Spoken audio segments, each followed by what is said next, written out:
Amém. Shalom, shalom, bom dia. Vamos para o quinto dia, né? Já estamos no quinto dia da contagem do homem. E essa semana estamos falando do Espírito do Senhor. Durante esses 49 dias, essas 7 semanas, nós vamos estar falando sobre os sete Espíritos do Senhor.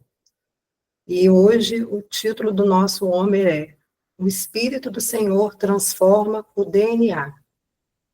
Lá em Juízes 6:34, a gente vai ler assim: Então o Espírito do Senhor revestiu a Gideão, o qual tocou a trombeta, e as abiesritas se ajuntaram após ele.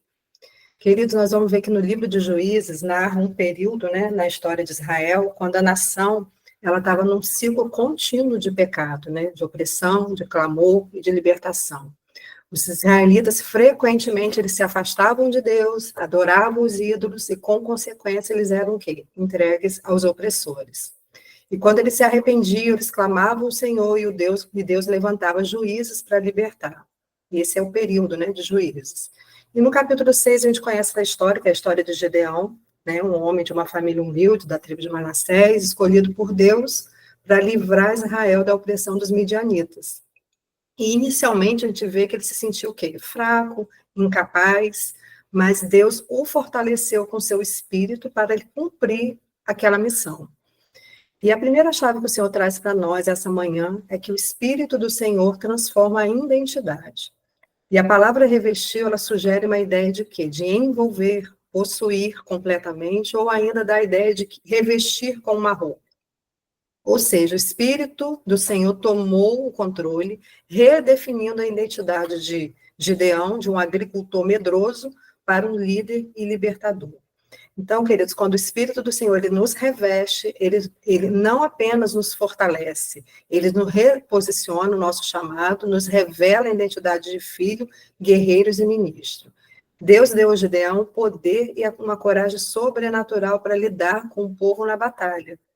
Então, Deus ele não fortaleceu Gideão para que ele se sentisse bem consigo mesmo, mas foi capacitado, ele capacitou Gideão para liderar um povo e cumprir um plano celestial.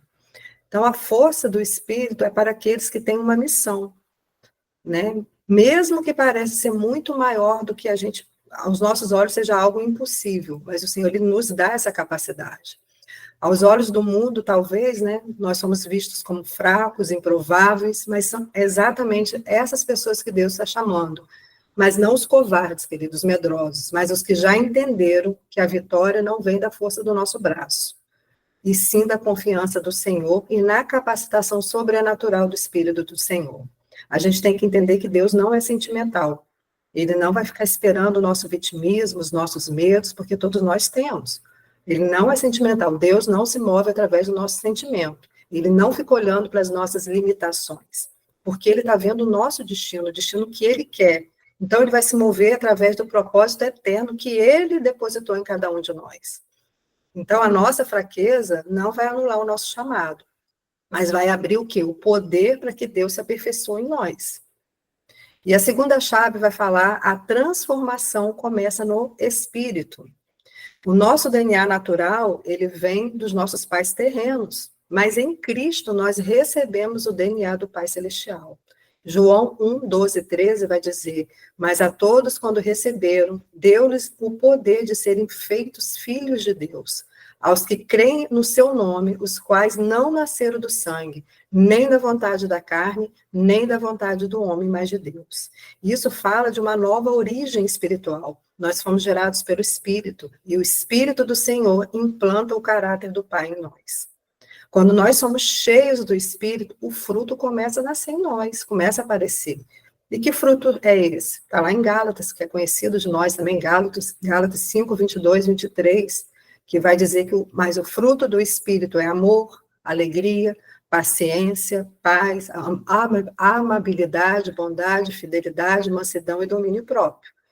E o fruto é tudo. Nós temos que querer e conquistar tudo isso. Não é você só ter alegria, mas você não ter paciência. Não é só você ter bondade, mas não ser fiel. É tudo. O fruto não é uma coisa, é uma coisa só em tudo. Então, o Espírito do Senhor, ele vai moldar em nós os traços do DNA do Pai. Que traços são esses, querido? Santidade, graça, misericórdia, um olhar de Deus, coisa que nós não temos, e autoridade. Então, muitas pessoas elas ficam buscando uma transformação apenas em comportamentos, hábitos, aparência, né? Mas Deus ele não reforma pessoas, ele transforma. E essa transformação começa no nosso espírito. Quando nós somos tocados e regenerados pela presença do Senhor, a carne, queridos, sempre ela vai tentar dominar, sempre. Mas o Espírito nos conecta à mente de Cristo, ao propósito eterno do céu. Deus não chamou você, queridos, para viver tentando melhorar a sua carne, mas para viver pelo Espírito. E viver no Espírito é uma decisão diária, é uma decisão sua e uma decisão minha. A carne, ela tem desejos contrários ao Espírito, e o Espírito milita contra a carne, a gente sabe bem disso. Então, não é uma guerra que você vai vencer com a sua própria força, mas com vida com Deus. Essa é a chave, vida com Deus. A intimidade com Deus, ela vai nos levar a um lugar de sensibilidade espiritual. Quanto mais perto dele, mais longe da velha natureza. A carne, ela não morre de teimosia, porque ela é teimosa e ela não vai morrer. Mas ela vai parar de ser alimentada se você começar a alimentar mais o seu espírito. Aí a carne vai morrer. Você é que alimenta o seu espírito. Não fique esperando a carne morrer, porque ela é teimosa. É você alimentando o seu espírito. Em Salmos 119, 11, vai dizer que escondi a tua palavra no meu coração para não pecar contra ti. Olha isso, a vida com Deus, a palavra dentro de nós se tornando viva e nos fazendo caminhar em santidade.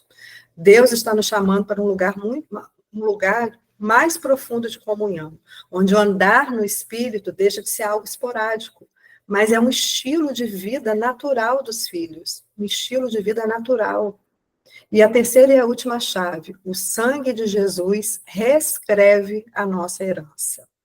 No mundo natural, a herança é transmitida através, por meio do sangue. Assim também é no mundo espiritual, queridos. O sangue, ele carrega códigos, histórias, identidades e legalidades também. Antes de Cristo, a nossa herança era de pecado, condenação e separação de Deus. Mas o sangue de Yeshua rompe esse ciclo e estabeleceu uma nova linhagem, uma nova identidade, um novo destino para nós.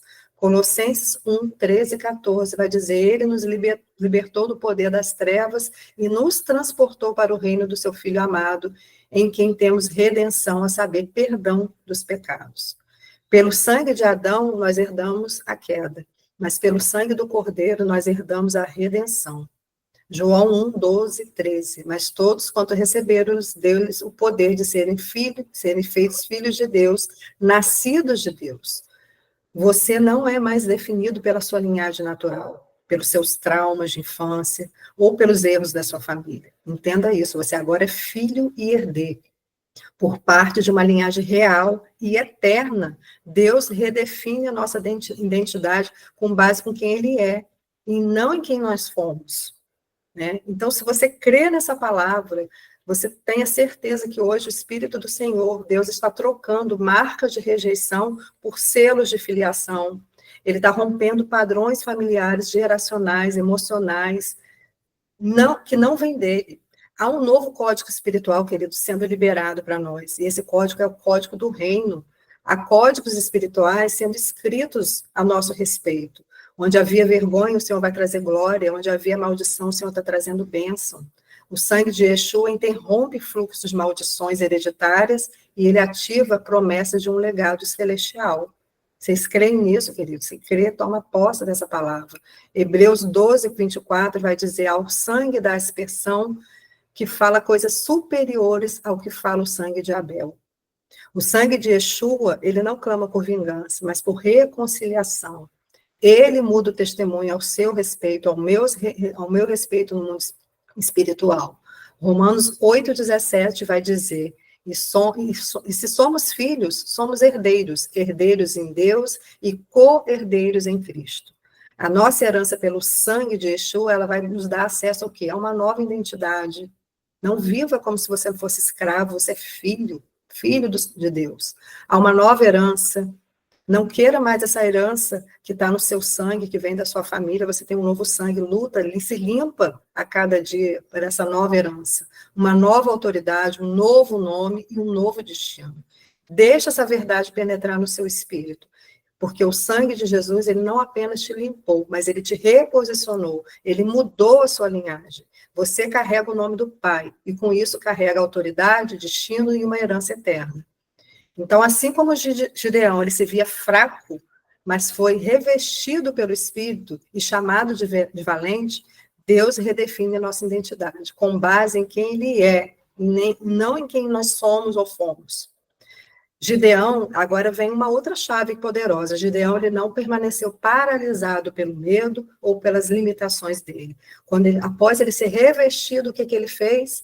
Ele se levantou com ousadia, tocou a trombeta e convocou o povo, mesmo ainda diante de um exército do inimigo que era numeroso demais. E isso vai nos ensinar que a unção, ela não apenas nos fortalece por dentro, mas ela nos impulsiona a cumprir o nosso propósito.